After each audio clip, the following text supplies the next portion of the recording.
Overtime sucks. Hey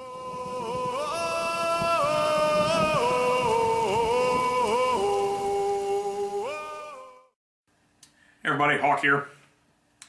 As you can see by today's video, we are going to be discussing setting creating. Because it's a thing I love to do, it's a thing I do far too often, it's a thing I really do need to get better at getting done. So I figured the best thing to do would be to simply walk you through the one I'm currently working on now.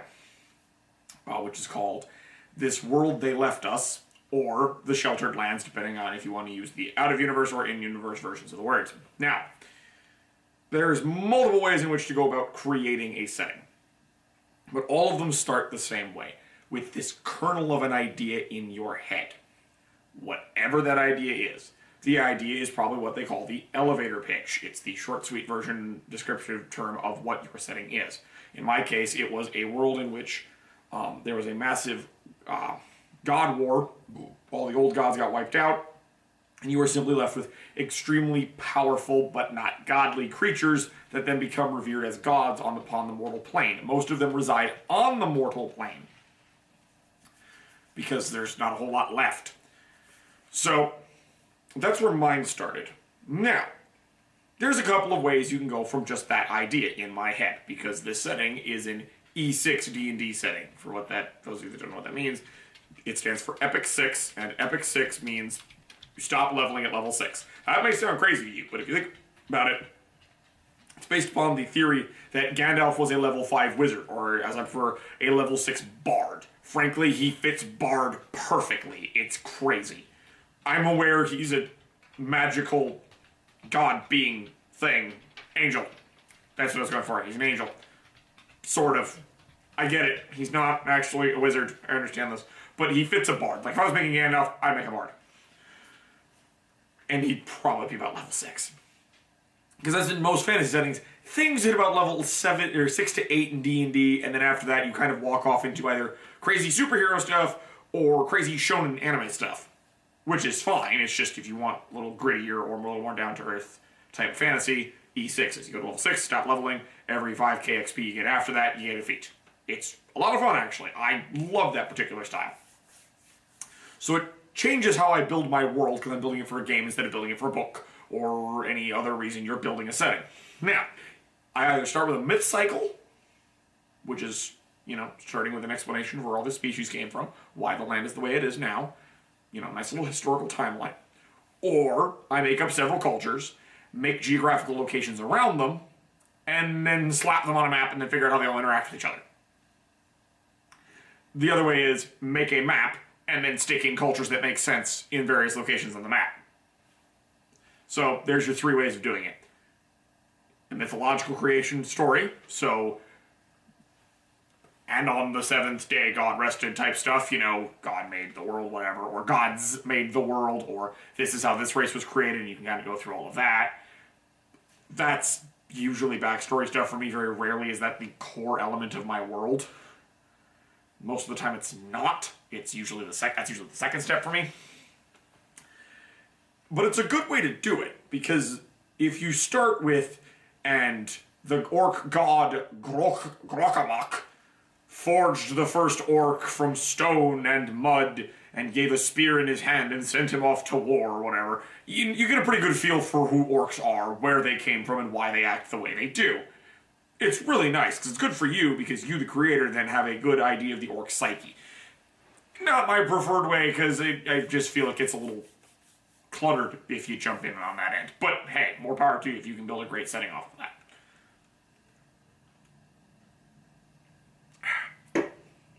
Now, my preferred way, as I said, build a culture, build stuff around said culture, go from there. Now, how do you build a culture? I'm going to make a big video about that one later, but the short, sweet version is you kind of don't, because pretty much it's pretty hard to make a completely unique culture. What you can do is take various tropes and aspects of pre-existing cultures, stick them together in a nice, cool little package that actually makes cognitive sense, and then that's your culture now. For instance, in the Sheltered Lands, there is a group of people called the Moorfolk. They have nothing to do with the Moors of medieval Europe. You know, like I'm talking the Berbers here. No, they have to do with the Moors of Scotland, or in this case, not Scotland, because they're based off of the Brock Building Society, or inspired by, I should say, not based off of. If you don't know what a Brock is, it's B-R-O-C-H. You can search them on YouTube. There's lots of nice videos about them. They're really cool. It's effectively a stone tower house. Sort of, it's a round tower house. And then they build a little village around it, and then it's walled. I like this. I think they're really cool, and the Northern Moors of Scotland are very nice. They're very cool to look at. I think they're aesthetically pleasing. So I'm using them as one of my cultures. I like them. I like them a lot. So what do they need? Well, they're on moors. Okay, so Northern Scottish moors, which means, there's no wood, which I then went, Brocks. I like Brocks. Brocks are cool. So they live in Brocks, which are very light on wood, very heavy on stone, because there's stone all over the place. Awesome. And I'm like, well, they're on the coast. My coast isn't going to be as, I'm like, but do I want it to be as bad as Scotland's coast, where it's very harsh? There's very specific areas you can come up and down, like, to an extent, but at the same time, I'd like them to have access to the rocky beaches, because it's where you get a lot of rocks from, on the rocky beach. Okay, well, that would mean they would probably have a fairly good grasp of sailing and just general. It'd be a very aquatic culture. They would respect the sea. They would utilize the sea a great deal because you're in the moors. Farming's a thing, but at the same time, you're not growing corn out here. It's not the greatest. So, fish. Fish are excellent. You want fish. I mean, they're right there. Why wouldn't you want to go get them? So I decided, well, Scottish people aren't exactly known for their great maritime successes. The Nordic people are, though.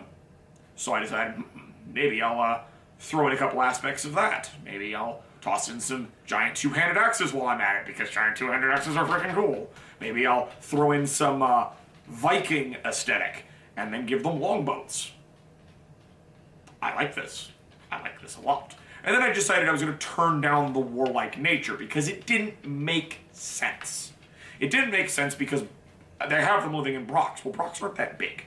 They can be fairly large, they can have a fair amount of people living in them, but frankly, a Brock society is going to kind of max out at several thousand people, so you're not going to get the giant population booms that the Nordic countries had to get Viking raiders. So they're not going to be a raiding culture. They're not going to be an aggressive, militaristic culture. They're going to act a little more like the Britons or the other native people of the British Isles, where they'd fight amongst their neighbors, they would try to gain basic political power and act like a bunch of small city-states. They're not going to hit Venice tier or anything like that, but they're going to go have their little squabbles with each other, but it's going to be lots of trading. Okay, well, I know how they interact with each other. Okay, great, I have this chunk done. Then I make up another chunk. And then after I have my several chunks, I then draw my map out. That's how I make a setting. And now I start having them all interact with each other. Now, if you noticed, I took several aspects of cultures there. I took a bunch of Scottish tropes. I'm not going to say Scottish culture, Scottish tropes. I just dropped kilts this time. I usually keep kilts around because I like kilts. Kilts are very cool looking. But I then took aspects of an old culture that I don't know a whole lot about, because there's not a whole lot to know about. There's not a whole lot of records, sadly, other than what the Romans tell us. But I took that. I then added some other things that made sense from another culture, and I kind of made... It's not super unique, because it still looks a lot like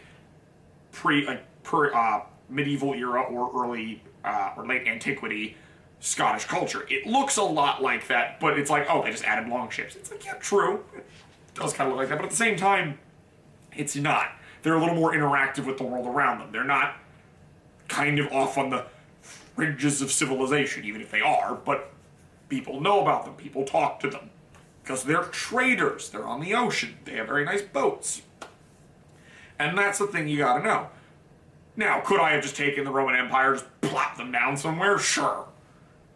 They're gonna stick out like a sore thumb. And it wouldn't make sense. Like, the Roman Empire, a Romanesque style faction wouldn't make sense in a Moor area. Why would they evolve that way? They wouldn't look that way. It would be weird. Like, the architecture itself would look strange. And that's kind of a key point when you're growing your thing like this. It's why I like doing it the way it is. Make a culture, make a topography that makes sense around them. And everything kind of just falls into place then. And then you can kind of just shove them all together so they all kind of work. Now, granted, I'm not a cartographer, so I could totally have something that makes no sense sitting next to the moors, but I get a little more leeway because it's fantasy. And I can wiggle my fingers and go, magical BS. Try to do that as little as possible when you're doing your setting. It kind of comes off as lazy. Unless your setting is hyper magical, then you can do all sorts of crazy stuff. Now, the other way is... One moment. I have a really dry throat. It's really dry outside. And in my house. Work, right? Anyway. The other way, big way, I'm going to go back to the myths, because I was very light on that one. I want to talk about that more. But going to the second one, where you draw a map first and then plot the cultures, it's kind of this, it's literally the same way in reverse. Where you make your universe, set it all up, and it's like, oh, I got taiga forest over here. That's really cool. What kind of culture would come out of a taiga forest?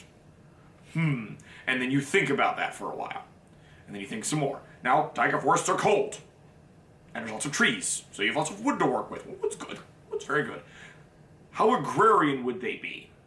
I don't think they would be terribly agrarian. Because it's not really excellent for farming. From my knowledge, maybe it is. Maybe they find a way to make it work. That's on you. You get to make these cultures. That's the neat part. Now, because those two are very similar to each other in design, it's just a matter of order. You know, it's culture first, map second, map first, culture second. You get the same net effect, right? You get cultures that make sense where they sit, right? Now, going back to the myth cycle one that I touched upon super lightly, and I should have talked about more when I initially did. The other neat thing about that is, besides the psyche, is when you're explaining this away, you're making the myth. When you start talking, like I said, I talked about just go back to Glakamak. We're just making up an orc god here. Glakamak made the first orc. He made him out of stone, he made him out of mud, and then he gave him a spear. Okay. I have a feeling orcs are going to revere stone and mud. Or stone and earth. It's their thing. It's a core part of who they are. Because Glakamak made them out of it. I have a feeling they're going to probably live in stony areas. They're going to revere stone on some level. Maybe not, revere, but they're going to respect stone, perhaps. I have a feeling they would make their buildings out of stone. They would want to live in a place with lots of stone. Greece has lots of stone. Greece is a pretty rocky area. The moors of Scotland are fairly rocky. Basically, anywhere with lots of rocks, they're going to build their buildings out of rocks. So you can take ideas of lots of civilizations that built lots of buildings out of rocks. Now, granted, you're going to say, Hawk, everyone made lots of buildings out of rocks. True. Those are the ones we remember. Nothing about the Celts. And yes, it's a very large group of... I'm talking about the crappy version of calling them Celts, like the Gauls up. I'm talking about, like, the entire northern half of Europe. Those were wood. Almost exclusively wood. The orcs would make stone buildings. Now, the thing about making stone buildings is you want stone buildings that are, frankly, not crap. And I have a feeling they would like them to not be crap because, they're made of stone. They would like to respect this on some level. Or maybe they don't. That could be another cultural quirk of them. They would need a decent amount of centralization. Now, this could mean city-states, depending on how independent you want them to be, or they could literally be Rome. You could turn the orcs into Rome. They're your Rome XP. See, now you've gotten your Rome XP you wanted. You just kind of got it in a different way because they want to make things out of stone. Well, that requires a lot of skill, a lot of expertise, a lot of effort. That requires a lot of centralization and a lot of cooperation in between groups. Well, you can get the Greek style of doing that, or you can get the Roman style of doing that. Get lots of city-states, or you get one big honking empire. Your choice. But that's a way to get what you want. Now, as you just noticed, that's a culture I just got. That also informs us of where they live. Very nice. Now, I said it earlier, animals. Animals are a big deal when you're building your world. They're ridiculous because they inform everything. It's part of the reason why you generally, I'm looking at you, Incas, you're kind of this weird exemption, don't get big honking empires in the Americas. They didn't have draft animals. Now, you get some pretty nice sized ones. I'm not crapping on the Aztecs. I'm not crapping on the Mayans. I'm not crapping on anybody over there. I'm just saying they weren't as big. The reason for this is simple. The Incas are a weird exemption. They were huge, okay? I want to stress that. The Incas were massive. And if you want to have a giant culture, you want to have a very large empire that doesn't have lots of access to animals, look at the Incas. They kind of got it for you. But the Aztecs and the Mayans and anybody else who wanted to conquer each other in there had issues of range. Because you only draft animal you have as a person. You gotta carry your crap with you. Well, you've really limited the range of your army. That's why you can't get big empires without draft animals. It doesn't work. Now, you can get some pretty big cultural spheres. I mean, the Mississippian culture actually can cheat because they had the Mississippi River. It's why they extended from the middle of Illinois up to southern Wisconsin. And in a bit. It's a pretty big chunk of space, actually, that they had cultural influence in. How much was that direct influence and how much was not? We don't know. And that's kind of annoying, because they're a really cool culture that made giant dirt pyramids. Why did they do that? Don't look at me, I have no idea. I just think they're really neat. And that's things you can explain. You can use that as your own inspiration. And there's the other thing. Rivers! Rivers are as big as animals, because what did I just say? The Mississippians cheated. They had a river. You don't need draft animals if you can use boats. But then you're limited to the river. Now you kind of turn into Egypt, except Egypt had both, and that was really good for them. So, what kind of animals you got? Again, that's on you guys. You get to make up whatever wonky, insane creature you want. Do you not like horses? Do you think horses are kind of boring and stale? I like horses, for what they are, but I also happen to really like weird animals. I include axebeaks. I like axebeaks. They're a thing from 3.5. They're effectively a terror bird. Like the big suckers. It's a giant murder ostrich. It's really cool, and they can take a rider. I love them. They're so cool and give you so many interesting ideas to work with. Now, they're not great draft animals, but they're good riding animals, which gives you something a little different to work with.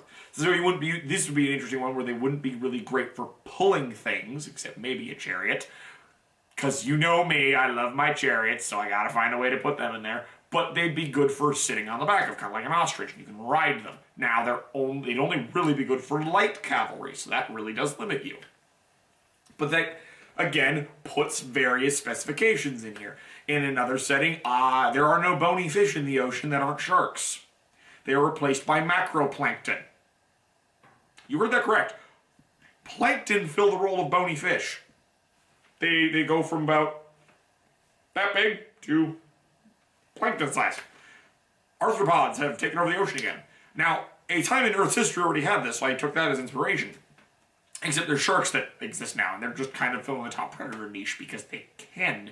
But you get all these arthropods swimming around, and what does that change for humans? Frankly, other than the fact that now we have access to tons and tons of chitin, not a whole lot. I mean, you still pull them out of the ocean the same way. You can still kind of fish them the same way. Now, the interesting thing is if they have claws, you're going to have to figure out a different way to get bait in there because they might be able to snip the line if they can get their claws up there. But humans will adapt. Fishing poles might look a little different. Gloves, I have a feeling, nice, thick rawhide gloves will probably be a thing that would be involved in fishing. And those are all just trappings around your change. That's one change. That's a huge change, by the way. I removed bony fish and replaced them with something else. But you can do that with anything. Like, fish could fly and birds could swim. As for a ridiculous one, but hey, maybe you want to do that. Why is it that way? Why did the evolutionary paths go in this direction? That seems awful strange, doesn't it? But maybe you have a reason for this. And that will inform all of the cultures you create. And that's the baseline for the world there. The world itself, its topography and its geography and its climate. Because, and again, I had to talk about cultures a lot in this one because they tie together a lot. I'm going to specify about cultures later. How you think them up, etc., etc. And I hope I didn't get too long-winded in this one, but my God, I probably did. But then animals will also shape your culture. Because it's a thing of power projection. Rivers allow you to bypass this, but having horses or other large beasts of burden will allow you to project your power further because you can carry crap with it. So your army doesn't have to carry all your junk. The oxen or your trampas or whatever you want to call them will pull them for you inside of a wagon. There's your basics. You got to get them all to work nicely. Now, in cultures, I'm going to go into just stupid detail about trade routes and cultural sphere influences and armies and power projection and weird semantical crap that I happen to really enjoy and you can actually kind of skip over in your world building, but I hope you do enjoy this. And I'm hoping I didn't just kind of wander off in some ridiculous direction, but it's me and I probably didn't, and if you're still here, that's probably what you wanted. So, I hope you all enjoyed the video because it's getting really long, so I'm going to cut this short now before I go rambling off again. So I hope you enjoyed it. Remember to like, share, subscribe, leave a comment below. Tell me about your settings.